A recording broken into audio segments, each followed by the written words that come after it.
Hey everyone, this is Supraja, This is Saujanya. and we are not here to tell you what's right or what's wrong. We are just two friends trying to understand and communicate our feelings a little better. For a long time, expressing emotions wasn't easy for us, so this space is about learning, unlearning, and growing. Because we may be living different lives, but we are all feeling something. Welcome Welcome to to our our podcast. podcast.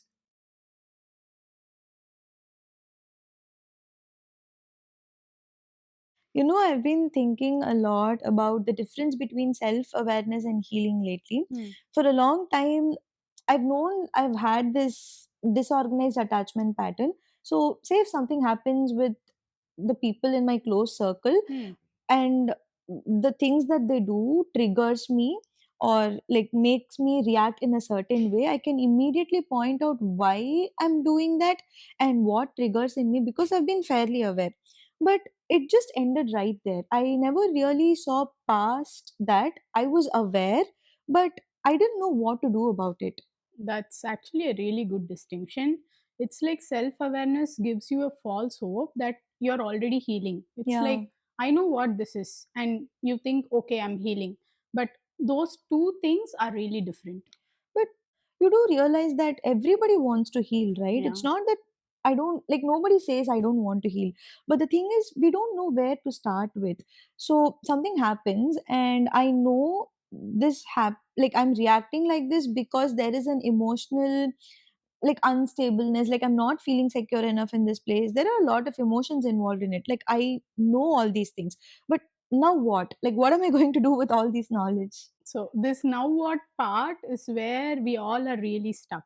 It's like the self awareness is living in our mind, but healing requires a lot of action, and Hmm. it wants you to go through a lot of discomfort and lot of repetition.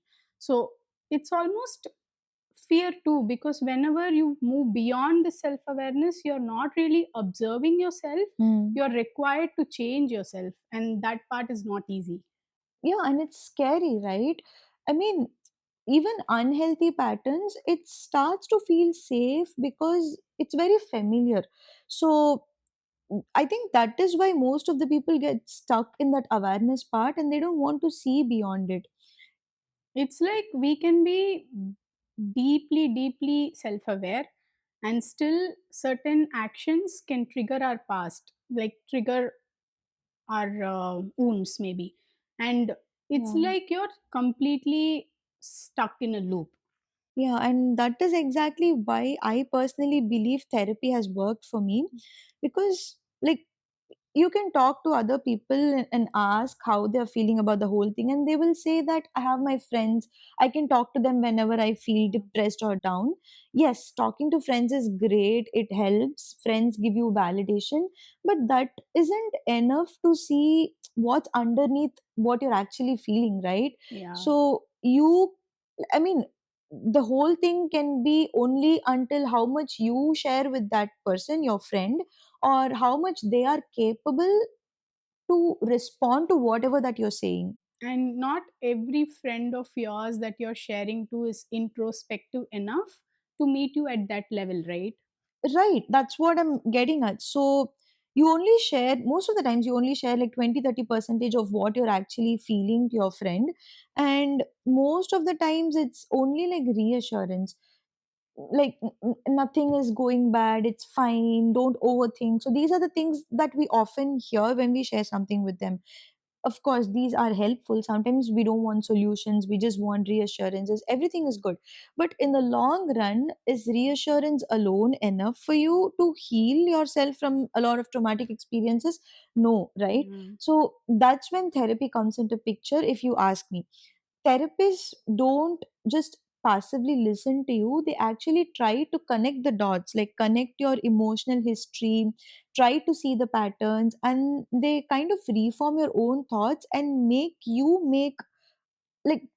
show up better for yourself next time. Yeah, self awareness is more like you know what your patterns are, but it's okay to get help if you need to reflect better. Yeah.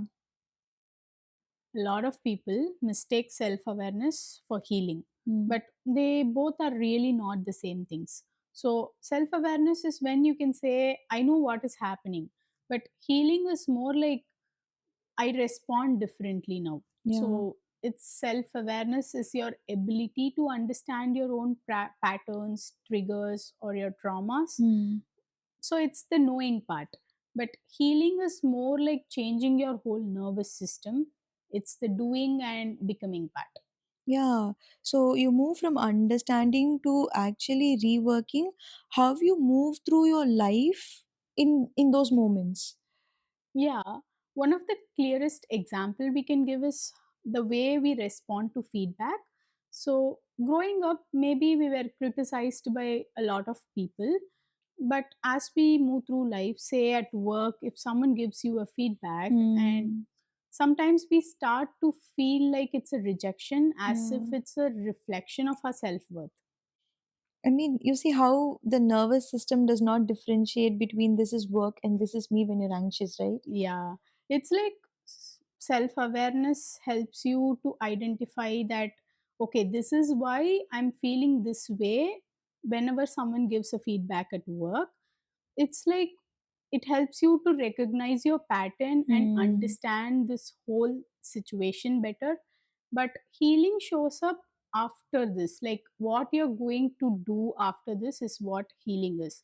Say for example, let's say your manager gives a constructive feedback, and there are two different people who will respond to this. One who doesn't heal or did not heal in the past will just spiral into this thought, like they'll overthink everything and Hmm. spiral about this. But a person who has healed will respond differently.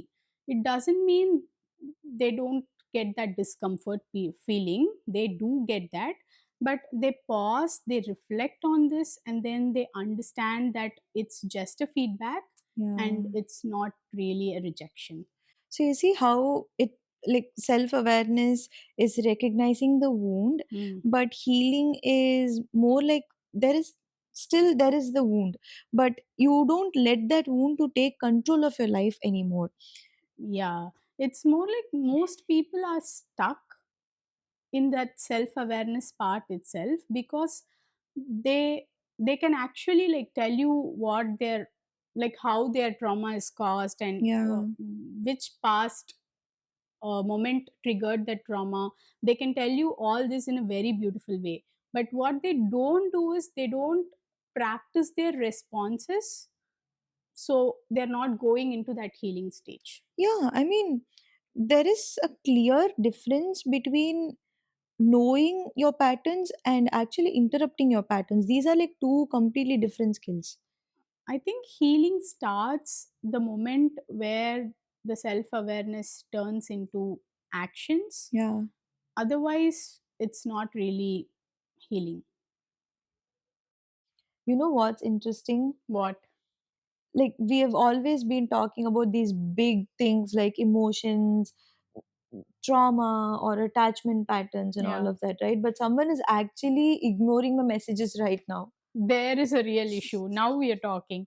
And texting triggers are pretty normal, but Yeah. it does have a lot, huge impact. Yeah. So, just doing a damage control for myself, let's just say this whole thing is an imaginary situation. Is it though? Say there is someone who is not responding to my messages with a self, I mean, a self aware person would know why this is bothering to them, why Mm. they are feeling anxious, because this might have triggered some abandonment wound from the past. Yeah. And an aware person, they would know that, Mm. right? But if they have not done enough work, like they have not like walked towards healing yet, then they will have the urge to do the double texting, Yeah. which is very bad, by the way. Yeah. And they would like constantly want to check the last scene of that person when they were last active, or even like basically they want to fill the gap between the text and the response with their own narratives, mostly with a sort of rejection. Mm. But what do you think a healed response looks like? For a healed person, it's still the same. They might get anxious, but it all depends on how different they respond to that anxiety, right? Mm. So they still know that that other person has not responded to that message. They will I mean, they will notice that. Yeah. But it's not about why they are not responding, it's Hmm. about how they are going to act in that situation. For example, they might just move out and do their own stuff until Yeah. they get a response. They are not going to actively sit and wait for the message. Yeah, I think I agree with that. And one more example, everyday example we can talk about is how we handle being misunderstood. Like, there are a lot of people who over explain themselves because they don't want to be misunderstood by others. Yeah, like me. Yeah.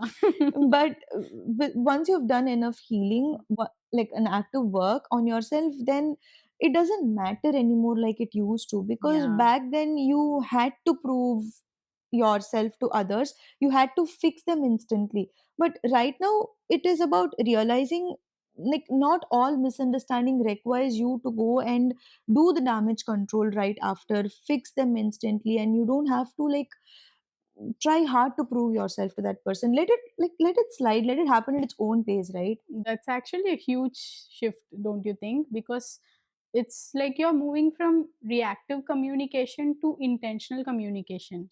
Yeah, I think that's where the self awareness actually kicks in. So you don't tend to react on that situation instantly like you used to. After healing, you kind of start to notice your patterns. I mean, with awareness you just notice your patterns, but with healing you notice your patterns, and then you try to make decisions differently each and every time. Yeah, makes a lot of sense. So, one thing that really ties all of this together is healing is not a straight line. Even though you practice new responses, it's there will be moments where something is going to trigger you or you will fall back into your old Yeah. patterns, but that doesn't mean you're not healed. It's just you're being a human. Yeah, I think this is what is being underestimated by people a lot. By healing, they think that you have become a person who does not react badly. But I think even after a lot of healing, you still would react badly in some situations.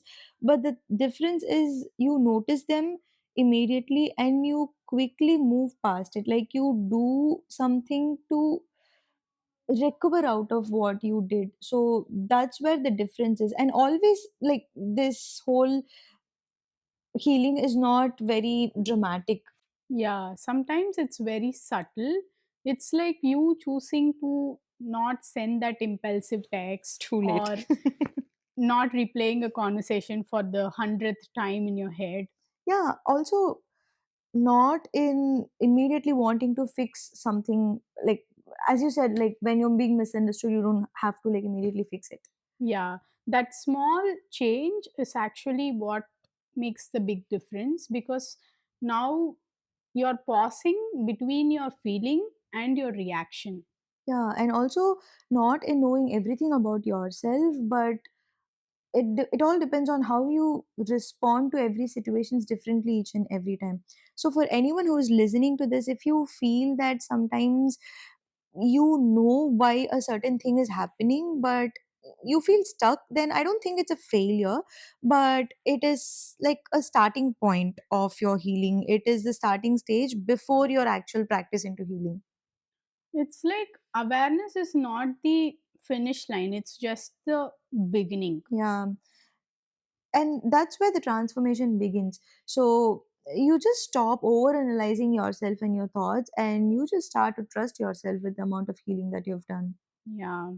If you ever fall back into your patterns in your relationship or work or simply even in silence, do you stop at understanding them or do you try to give a different response the next time it shows up? Let us know in the comments.